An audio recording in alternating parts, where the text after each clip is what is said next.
Bismillahirrahmanirrahim. Assalamualaikum warahmatullahi wabarakatuh. Alhamdulillah. Wassalatu wassalamu ala Rasulillah wa ala alihi wa sahbihi wa man tabi'ahu wa wala amma ba'du. Tuan-tuan rahimani wa rahimakumullah. Sekali lagi kita bertemu dalam tazkirah hadis dan masih lagi hadis-hadis daripada kitab Al-Adabil Mufrad. Ada adab kita adab yang dikhususkan. Imam Bukhari ada kitab adab dalam Sahih Bukhari, namun dia karang sebuah lagi kitab dia mengkhususkan semua dalam buku tu bab-bab adab dan kitab tersebut adab. Dan hari ini kita akan masuk satu lagi tajuk yang Imam Bukhari letak, dia kata bab al-walad qurratul ain. Bab anak itu adalah penyejuk mata. Anak itu adalah penyejuk mata. Qurrah maksudnya yang menyebabkan hati, mati kita sejuk. Bila kita tengok dia, seronok kita. Itu maksud qurratul ain. Yang bukan nama anak, kan nama anak kita qurratul ain. Bukan. Maksud anak itu qurratul ain. Anak itu bila kita pandang sejuk kita. Okey.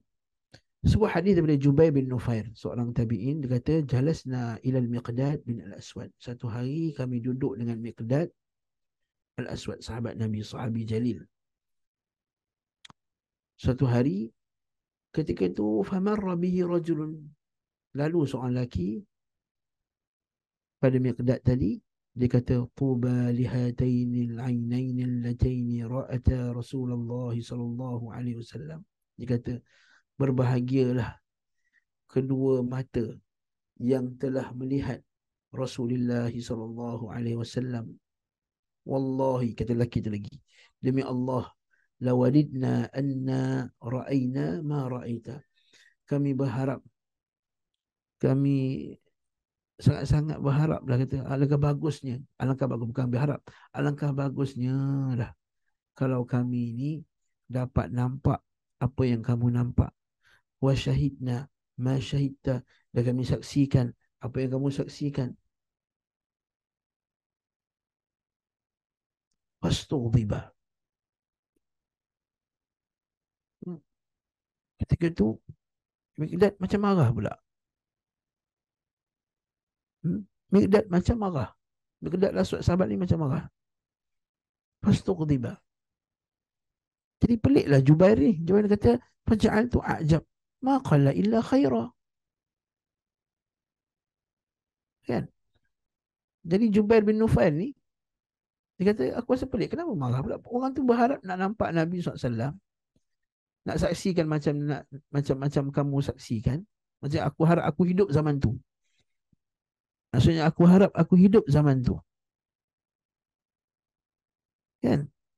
Patutnya sukalah. Miqdad dia lain. Dia pandang daripada angle yang lain. Fastughdiba, dia marah. Maka Jubair kata faja'al tu ajab, lalu aku kata maqala illa khaira. Dia kata orang tu cakap benda yang baik. Maka aku pun jumpalah Miqdad. Aku pun tanyalah dia, kenapa ni? Dia kata faqal. Maka kata Miqdad, ma yahmilu ar-rajula ay yatamanna mahdaran ghayyabahu Allah anhu. Kenapalah lelaki ni, apa yang menyebabkan lelaki ni nak mengharapkan benda yang Allah Ta'ala telah takdirkan dia tak nampak. La yadri law syahidahu kaifa yakunu fi. Dia tak tahu ke? Dia tak tahu. Kalaulah dihidup sama Rasulullah sallallahu alaihi wasallam, adakah dia akan termasuk orang yang beriman dengan Rasulullah atau kufur kepada Rasulullah sallallahu. Allahu Akbar. Cantik betul kata Miqdad. Bagi kita selalu kata, kalau aku hidup sama Rasulullah kan, mesti aku jadi orang baik. Kalau aku hidup sama Rasulullah, mesti aku jadi. Tak semestinya. So, Miqdad kata apa? La yadri, kita tahu. Kalaulah kita ni orang yang dapat jumpa Rasulullah SAW, adakah kita akan jadi orang macam Abu Bakar, Umar, atau kita jadi orang macam Abu Jahal, ataupun seumpama dengan. Kata Miqdad lagi, Miqdad sambung lagi. Wallahi laqad hadara Rasulullah sallallahu alaihi wasallam aqwamun kabbahumullahu ala manakhirihim. Allah Ta'ala semuanya ada ramai orang dah hadir masa Rasulullah SAW itu menyampaikan dakwah, tetapi Allah Subhanahu Wa Ta'ala menterlingkupkan wajahnya dalam neraka Jahannam. Kerana apa? Lam yujibuhu wa lam yusaddiquhu. Kerana mereka tidak menyahut seruan Nabi sallallahu alaihi wasallam. Awala tahmadun Allah. Hamada yahmidu tahmidun Allah. Apakah kamu semua tak cukup dengan memuji Allah Ta'ala ketika Allah Ta'ala mengeluarkan kamu dalam keadaan tak kenal Tuhan kamu? Fatusaddiquna bima ja'a bihi Nabi. Lalu kamu benarkan ucapan Nabi. Maksudnya bersyukurlah. Kita sekarang, kalau kita dah beriman sama sekarang, Alhamdulillah, puji Allah Ta'ala. Wa qad kufitum bala'a bi ghairikum. Cukuplah ujian yang ada pada Allah Ta'ala telah menyelamatkan kamu daripada ujian-ujian yang ada pada kaum selain kamu. Banyak orang selain kita ni nak dapat Islam tu dengan penuh sekali pancaroba. Kita ni Alhamdulillah lahir-lahir je Allah Ta'ala dah kita kenal Islam dan seumpama dengannya. Wallahi laqad bu'itha an-nabiy sallallahu alaihi wasallam ala ashaddi halin bu'itha 'alaiha nabiyyun qatl fi faratin wa jahiliyah. Sungguh Nabi SAW diutuskan pada keadaan yang sangat dahsyat, keadaan masa itu, dan tak pernah nabi-nabi sebelumnya menghadapinya. Ketika itu ma yarawna anna dinan afdal. Ketika itu mereka semua, ketika itu maksudnya, mereka tak nampak agama yang paling afdal daripada menyembah berhala. Maka datanglah Nabi Muhammad sallallahu alaihi wasallam, farraqa bainal haqqi wal batil. Dengan Al-Quran itu Allah Ta'ala memisahkan antara hak dan batil. Wa farraqa bihi bainal walid wa waladihi. Antara ayah dengan anak terpisah. Hatta in kana ar-rajul la yara walidahu aw waladahu aw akhahu kafiran.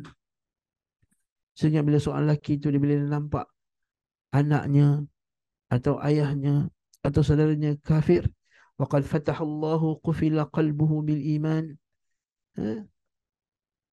Qufla qalbihi bil iman, yang Allah Ta'ala telah buka hati mereka dengan iman. Wa ya'lamu annahu in halaka dakhala an-nar. Dan kita tahu kalau tak masuk Islam dia akan masuk neraka. Fala tuqirru ainu. Maka dia tidak akan sejuk mata dia selagi mana dia tak tengok anak dia, isteri dia, saudaranya, bapa dia masuk Islam. Dia takkan